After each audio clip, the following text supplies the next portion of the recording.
Salut les geeks du rhum, bienvenue sur votre podcast. Aujourd'hui, dégustation pêle-mêle numéro 2. Je vous rappelle le principe, pas de logique, que du kiff.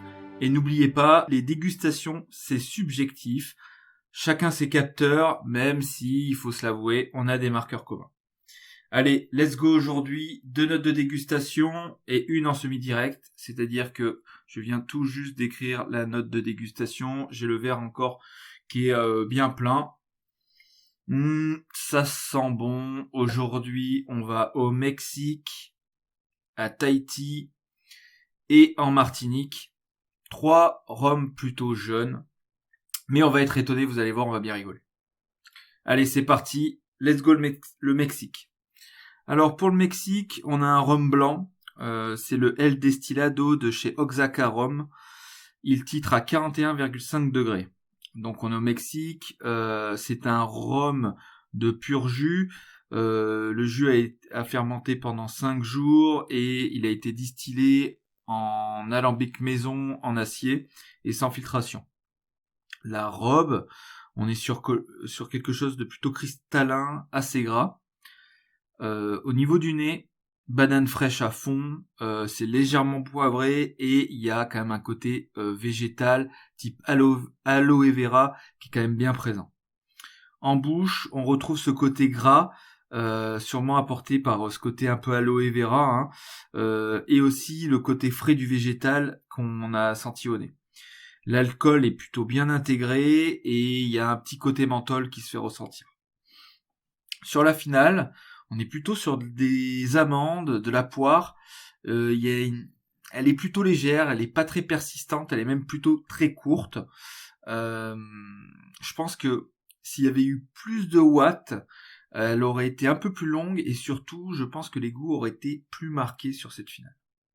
En conclusion, c'est un rhum assez plaisant dans sa globalité, mais passé l'effet de surprise qu'il m'a procuré à l'époque, surtout que j'en attendais strictement rien, c'est un sample qu'on m'a offert dans un achat que j'ai fait auprès d'un amateur. Il m'a dit voilà, goûte ça et il me l'a offert.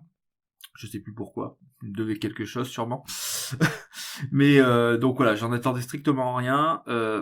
Malgré tout, voilà, on reste un peu sur notre faim et en plus au fur et à mesure de la dégustation, ça s'arrange pas.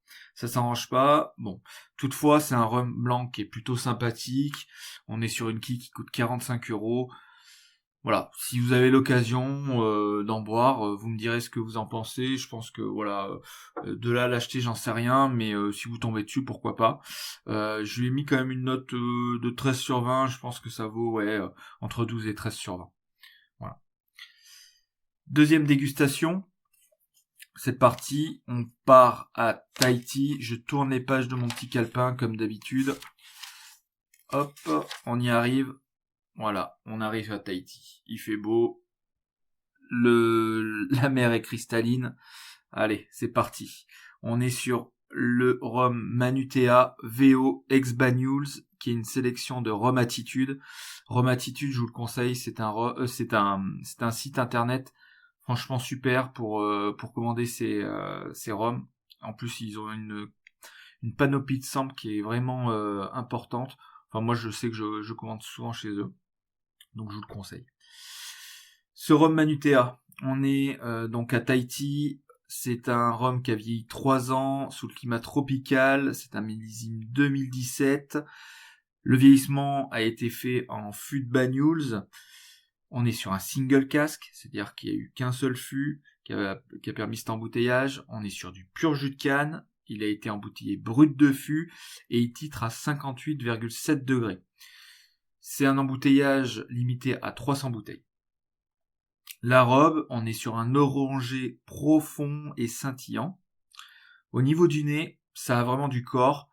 Il y a une certaine acidité, beaucoup d'agrumes, plutôt confits ces agrumes, une légère cannelle, un peu de noix, un peu de réglisse. C'est très sympa, mais ça a vraiment du caractère au nez. Franchement, voilà, quand je dis qu'il y a du corps, il y a vraiment du corps. En bouche, moi j'ai retrouvé l'acidité. ça colle en bouche, hein. C'est comme un bonbon caramel toffee, et on retrouve notamment ces notes, hein, en bouche de toffee. L'acidité, bizarrement, elle est pas portée par les agrumes ici, elle est plutôt portée par une certaine fraîcheur qui est beaucoup plus végétale. Il y a un léger bois qui se fait ressentir, ça reste un peu bizarre car c'est gourmand mais sans l'être.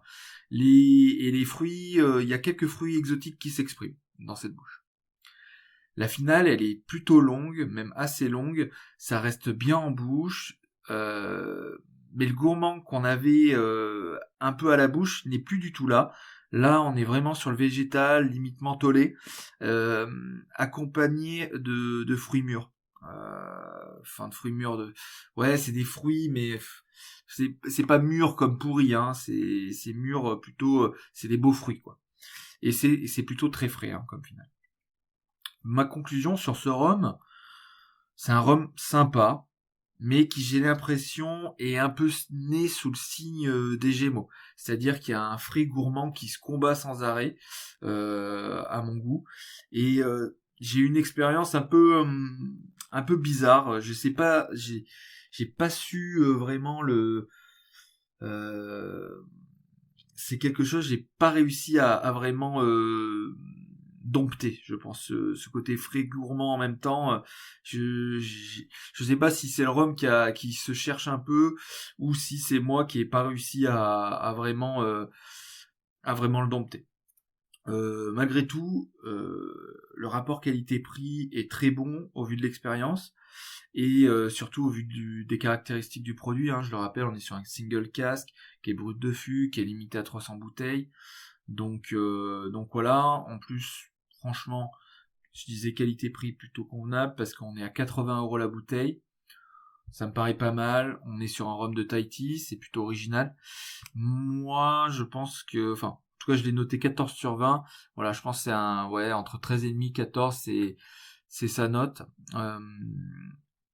C'est un peu subjectif, encore une fois, parce que moi, voilà, c'est un rhum, j'ai pas forcément réussi à le dompter, je pense, ou en tout cas, j'ai été un peu déstabilisé, en tout cas, par ce côté un peu frais et gourmand en même temps. On passe à la fameuse dégustation en semi-direct. J'ai le verre là, franchement, c'est bon. Et là où je vous dis que vous allez être étonnés, c'est que, comme vous l'avez vu, on est parti au Mexique, on est parti à Tahiti, 2 purs jus de canne. Et là, on se retrouve en Martinique, terre quand même du rhum agricole, hein, donc du rhum pur jus. Et ben non, on est en Martinique, mais on est sur un rhum de mélasse. On est sur un rhum de mélasse, je vais vous dire ça, on est sur le Nectar of Daily Drams, le Galion, 59 degrés. Je vous dis, c'est une expérience, hein, comme rhum, hein. C'est une vraie expérience. On est donc sur un rhum martiniquais de mélasse. C'est un grand arôme qui nous provient de la distillerie du Galion. Il a été vieilli, entre guillemets, hein. Il a passé 6 mois en fût de PX, donc de Sherry, de Pedro Jiménez et de Doc Cask. Le Doc Cask, le Doc, c'est un marque, les rhums jamaïcains qui sont marqués Doc, ce sont des rhums qui sont extrêmement aromatiques. Et c'est un rhum qui a été distillé en colonne créole. Au niveau de la robe, on est plutôt sur un paille pâle, plutôt pâle. Je le regarde en même temps, hein, c'est pour ça que je prends mon temps. Au niveau du nez, je le ressens en même temps. Il n'y a pas de doute possible, on est sur un grand arôme, ça sent l'olive et la saumure à pleine gueule. C'est funky, un peu type jamaïcain, ça nous saute à la tronche franchement. Il y a des notes d'hydrocarbures et d'éthanol. Et derrière tout ce voile, il y a un peu de menthol. Il y a un peu de menthol qui nous spoil un peu la suite, on va dire. Je prends en même temps une petite goulée.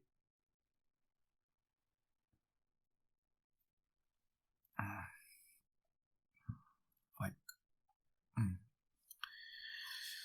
Ce que j'ai marqué pour la bouche, ça crépite franchement là-dedans. Il y a un aspect cuir et un peu animal direct, avec des touches de saumure.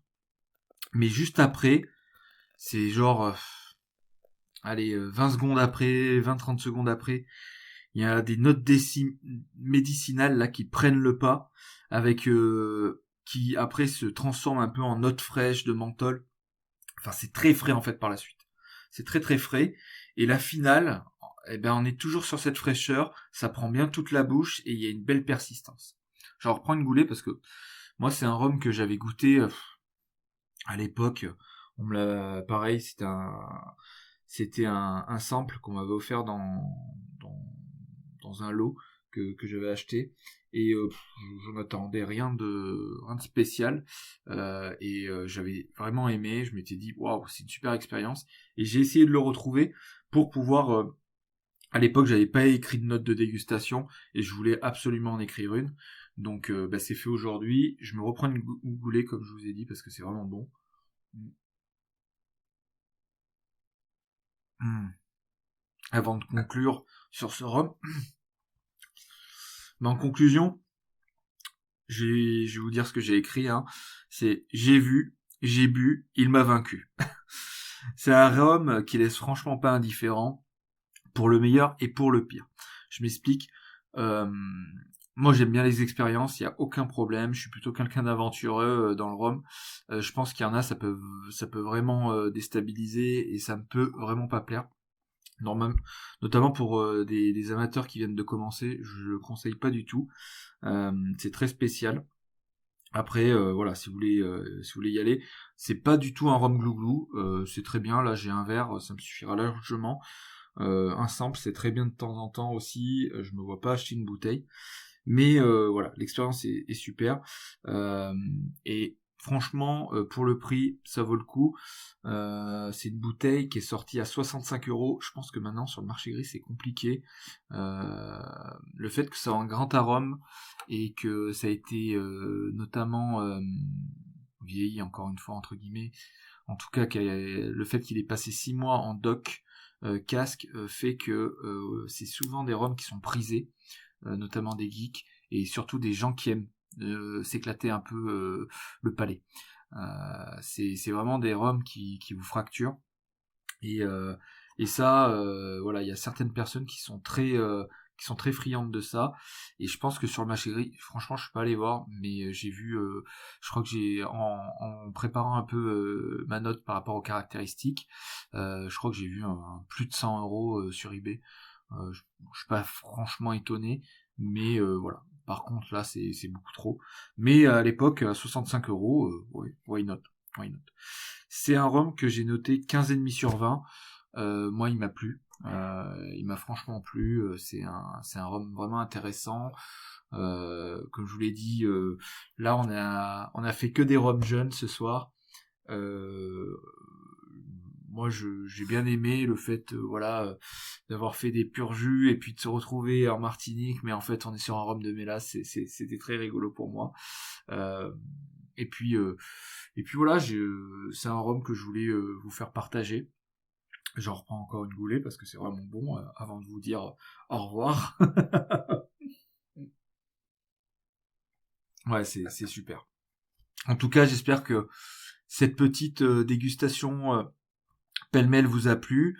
On est resté sur un format en 3 dégustations. Je pense que je vais continuer dans ce format-là. C'est un peu plus court. Mais en effet, ce format un peu plus court, moi déjà, ça me permet d'être beaucoup plus concentré sur un court laps de temps. Et puis vous, dans le cadre voilà, de la navigation au sein du podcast, si vous voulez retrouver certaines dégustations plus que d'autres, c'est beaucoup plus simple. En tout cas, j'espère que vous avez pris autant de plaisir à écouter que moi à faire ces dégustations et à lire ces notes de dégustation. Tout ce que je peux vous dire, c'est toujours la même chose. Hein. Geekez bien les robbers. Allez, à plus.